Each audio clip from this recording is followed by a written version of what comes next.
उपेंद्र कुशवाहा के बेटा को मंत्री बना दिया गया, कैसे देख रहे हैं इसको? नहीं, देखिए अच्छी बात यह है कि आप भी पढ़ाई लिखाई नहीं करेंगे तो आराम से मंत्रालय मिल जाएगा। जिस तरीके से उपेंद्र जी ने कहा कि हमारे बेटे में एक से बढ़कर एक टैलेंट है, पढ़े लिखे हैं, इंजीनियर है, सॉफ्टवेयर इंजीनियर है, इसी की बदौलत अगर दिया है खास करके नीतीश जी ने, मोदी जी ने, तो मुझे लगता है कि बिहार के बहुत सारे युवा हैं जो इससे ज़्यादा काबिल है, उनको देना चाहिए। और देखिए ना, उनका अहंकार देखिए कि पहला दिन जब वो शपथ ले रहे थे और उसके बाद जब मंत्रालय को संभाला उन्होंने जब जिम्मेदारी, तो मीडिया से ही बहस करने लगे, जिद करने लगे और उनको उनकी औकात दिखाने लगे। तो ये लोग हैं कि जिस पोशाक में, जिस लिबास में मंच पर दिख रहे थे, आपने देखा होगा कि बड़ी साफ सुथरे के दिख रहे थे, लेकिन पहला ही दिन पता चल गया कि कितना अहंकार कूट कूट कर भरा है इन लोगों के अंदर।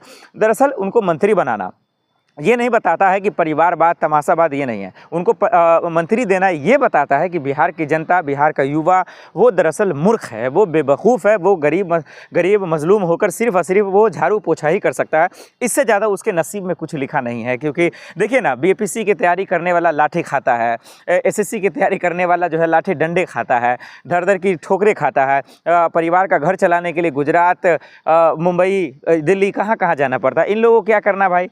कुछ नहीं करना है। एमबीए तमाम चीज़ करके लोग बैठे हुए हैं, इनको देखिए तुरंत जो है नौकरी मिल जाती है, मंत्रालय मिल जाता है, वो भी तब जब विधायकी का चुनाव नहीं लड़ा है, एमएलसी का चुनाव नहीं लड़ा।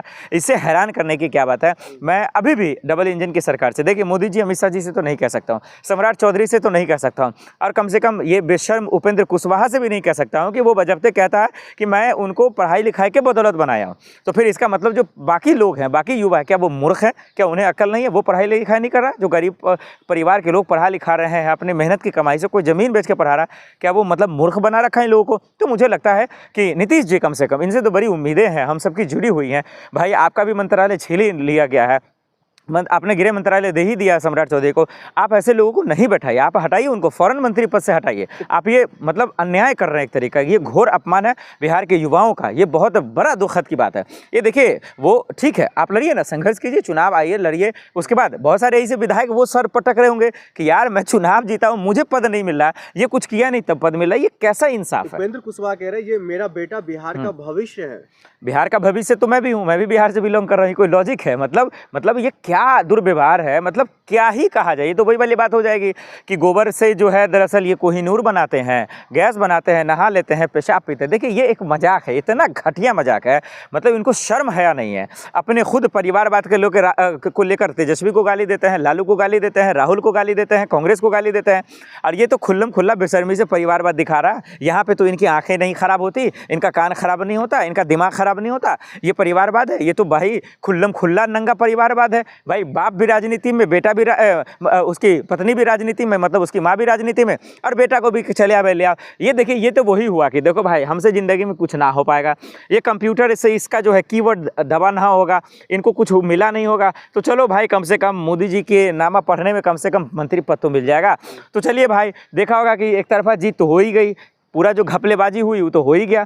अब भाई कुछ ना मिलेगा तो बेहतर है चलिए मोदी जी के पैर छू लेते हैं, बना देते हैं। मोदी जी पीठ थपथपा ही रहे थे, आपने देखा होगा। अरे भाई मोदी जी, अरे दिक्कत किसको है अगर वो मंत्री बन गए तो? नहीं, दिक्कत इसलिए नहीं है ना सर, आपको दिक्कत इसलिए नहीं दिख रहा ना क्योंकि आपकी माँ गरीब नहीं है, आपका परिवार गरीब नहीं है। आपको इसलिए नहीं हुआ ना, एक कट्ठा ज़मीन बेचकर आपने ट्यूशन की फ़ी नहीं दिया है। आपको इसलिए नहीं पता है ना कि इसकी कीमत, क्योंकि आपने कॉलेज या यूनिवर्सिटी में धक्के नहीं खाए हैं, वहाँ अपमानित महसूस आपने नहीं किया।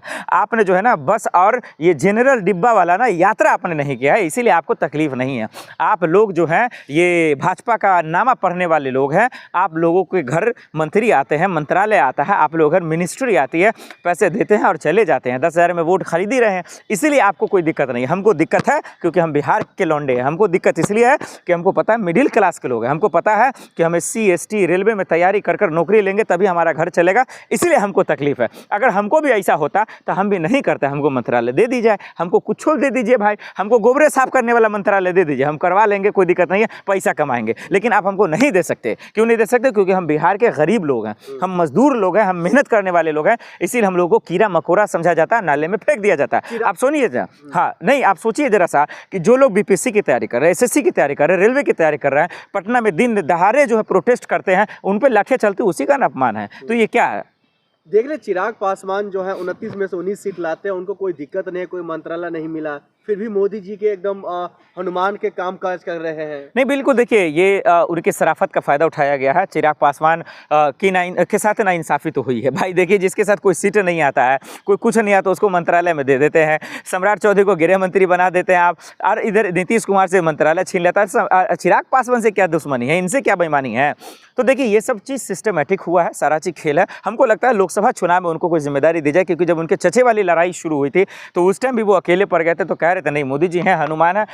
तो इससे ही समझ में आ गया, वो अल्फाज, वो लहजा ही बता दिया था कि इनका जो नरमाहट है, यानी कि जो उनकी मतलब दयालुपन है ना, वो बताती है कि कुछ ना कुछ मिलने वाला मिलेगा। लेकिन हाँ, इसमें मिलना चाहिए यार, इतना अच्छा परफॉर्मेंस है, इतना मेहनत कर भाई इतना सीटें लाए हैं 20 से 19 के आसपास, अब फिर भी नहीं मिला तो ये नाइंसाफ़ी की बात है। लेकिन बीजेपी और एनडीए में भाई ये सब नहीं देखा जाता है। ये देखा जाता है कौन कितना बड़ा लुच्चा है, कौन कितना बड़ा लफंगा है, कौन कितना झुक सकता है, कौन कितना गोबर खा सकता है, कौन कितना जो है सरकार के नामा पढ़ सकता है, भाजपा नामा, बीजेपी नामा या मोदी नामा, वो उन्हीं को जो है जगह मिलता है, और वो मिला है। लेकिन चिराग पासवान का बोल भी अब कुछ बदला बदला सा दिख रहा है। नहीं, दिखना चाहिए। देखिए, अरे अगर वो पलटी भी मार देते हैं, या वो नीतीश के साथ मिलकर फिर से सरकार बना देते हैं, या तेजस्वी के यहाँ चले जाते हैं, कुछ भी कर लेते हैं, उनके अंदर इतनी हैसियत और गुर्दा नहीं है ज़मीन में कि वो सरकार के खिलाफ जाकर कोई एक्शन ले सकते हैं। एक चू तक तो निकलती नहीं है। मैं इंटरव्यूज़ उनका देख रहा हूँ, बच्चे जब पिटाई खाते तब तो वो बोल नहीं पाते हैं, दिन दहाड़े मर्डर हो जाता तब तो वो बोल नहीं पाते। ये लोग क्या बोलेंगे भाई? ये सत्ता की मलाई खाने वाले लोग हैं, इनको पता है मोदी जी जितना दे देंगे ठीक है। नहीं तो अभी सोचिए ना, आप किस बिहाफ पे सम्राट चौधरी को गृह मंत्री बना दिया, बुलडोजर चलवा दिया। देखिए, नालंदा, समस्तीपुर, मुजफ्फरपुर में क्या हो रहा है, गरीबों का घर उजाड़ दिया, अपने मकानें तोड़ दी। क्या बोलेगा चिराग पासवान? दम है? जाके बोल दे। नीतीश जी में दम है? बोल दे। सब हाईजेक लोग हैं। ये सिर्फ वहाँ बीजेपी का चलने वाला है, सम्राट चौधरी का चलने वाला है, विजय सिन्हा का चलने वाला है, मोदी जी अमित शाह जी की रणनीति के अकॉर्डिंग वहाँ काम होने वाला है। चिराग पासवान कितना भी हाथ पर मार ले, कितना भी दिमाग लगाने, भाई मन में तो है ही है कि पुलाव खाया जाए, लेकिन पुलाव खाने के लिए दिमाग चाहिए, पुलाव खाने के लिए मेहनत चाहिए, पुलाव खाने के लिए जो है गिरना पड़ेगा, नीचे गिरना पड़ेगा। लेकिन वो करते भी है, लेकिन फिर भी नहीं मिला, अफसोस की बात है। लेकिन कहीं ना कहीं हाँ, अफसोस तो होगा कि चिराग पासवान को वो ये होगा कि भाई सम्राट चौधरी को ये मिल गया, वो मिल गया, हमें कुछ नहीं मिला। तो दिमाग तो लगा रहे हैं, लेकिन वो दिमाग काम नहीं कर रहा। नीतीश कुमार भी हाईजेक है, वो भी कुछ नहीं कर पा रहा। लेकिन सम्राट चौधरी तो देख रहे, नीतीश कुमार को कह रहे हैं वो उनका एज हो गया है, इसीलिए उनको ये तमाम मंत्रालय या तमाम वो चीजें नहीं दी जा रही है। गृह मंत्रालय हमारे पास है, हम बिहार का विकास करेंगे। तो नहीं कह रहे हैं तो भाई करके भी तो दिखाओ ना, क्या दिक्कत है? आप कहे तो सब लोग रहे, हम लोग भी कह रहे थे भाई ज़ईफ़ हो गए, अब बुजुर्ग भी हो गए, अब चलिए सेहत उनका साथ नहीं दे रहा है, अब जो है दिक्कत उनके साथ हो रही है, तो बीजेपी उसी का फ़ायदा उठा रही है। तो सब जब बीजेपी ही लेगी तो फिर ये चिराग पासवान क्या करेंगे? क्या खाली विधायकों को जोड़ कर साथ देंगे?